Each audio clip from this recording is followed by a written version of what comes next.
Išmintingasis gružlys.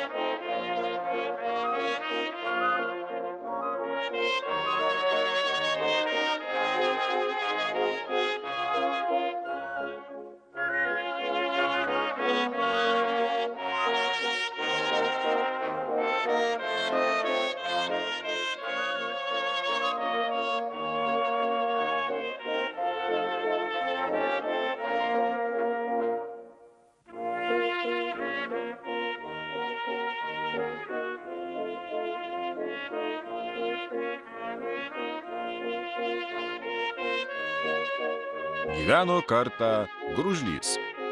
Jo tėvas ir mama buvo labai protingi ir jaunasis gružlys taip pat protu pasižymėjo. Ėmė jis tuo protu galvoti ir mato, kad kur be pasisuksi, visur jam matas. Aplinkui plaukioja didžiulės žuvys, o jis už visus mažesnis. Jį bet kuri žuvis gali praryti, o jis nieko praryti negali. Ir net nesupranta, kodėl reikia ryti. O aplinkui gyvenimas gražus ir nuostabus. Toks nuostabus, kad kartais sunku net patikėti.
Dėkui Dievui, atrodo gyvas, pasakė savo gružlys ir nusprendė urvą išsikasti.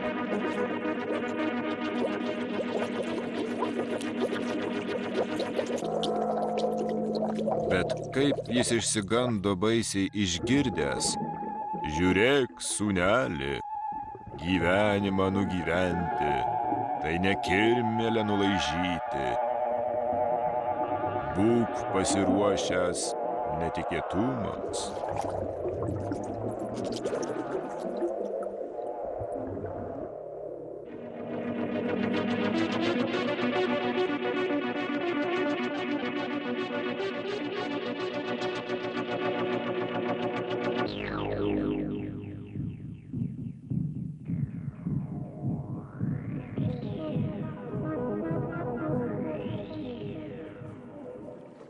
Apsidžiaugė gružlys, kad išvengė priešų žabangų ir gyvas liko.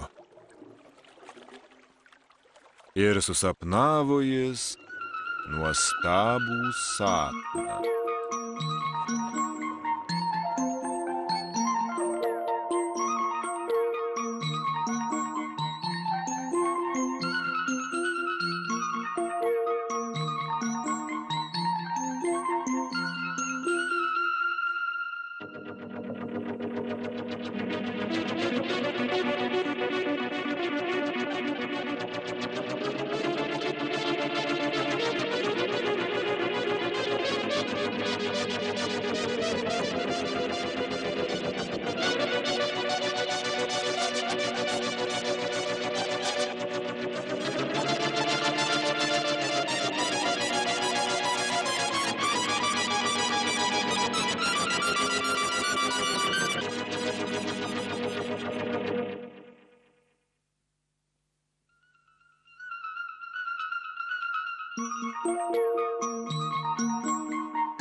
Atsiduso gružlys ir nusprendė dieną urvelėje lindėti, o naktį, kai visi miega, pasivaikščioti eiti.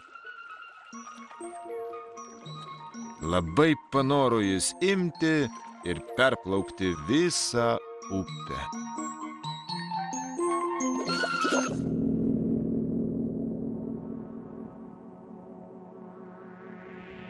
Dėkui Dievui, atrodo gyvas.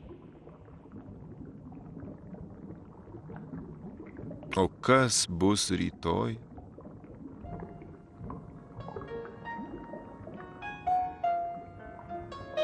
Taip ir liko gružlys nevedęs ir vaikų neturėjo, nors jo tėvas didelę šeimą turėjo. Bet šiuo klausimu gružlys turėjo savo nuomonę.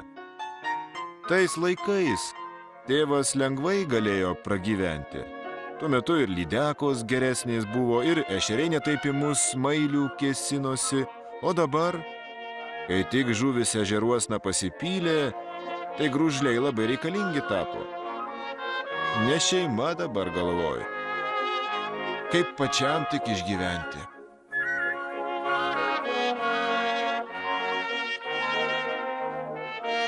Šis gružliukas buvo kantrus, bet kartą neišlaikė ir kad suriks skriaudėjui pavimui, kadagi mūsų gružlius pradės normaliai maitinti. Taigi taip galima ir apsižakti.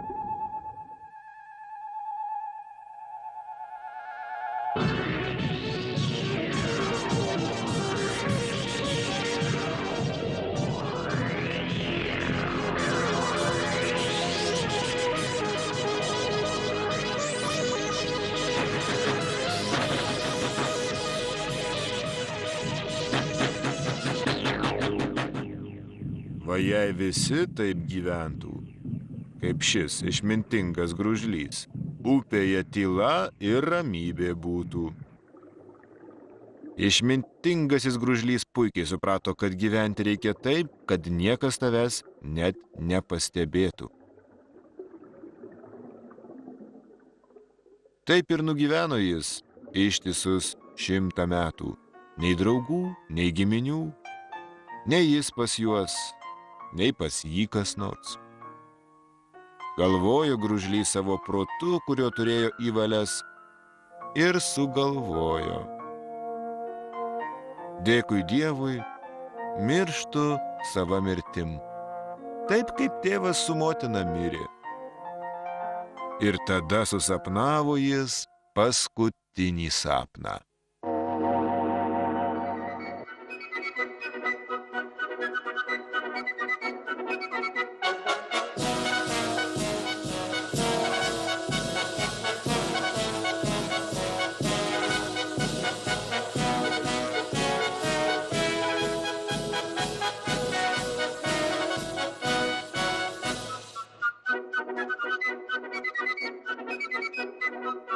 Štai jums už nepastebimą ir išmintingą gyvenimą, pasakė lydeka. Ilgai dar gružliausyse skambėjo tie jos žodžiai. Kuo jis džiaugiasi, ką jis nuramino, kam davė išmintingą patarimą, kam gerą žodį pasakė. Ar kas prisimins, kad jis apskritai egzistavo?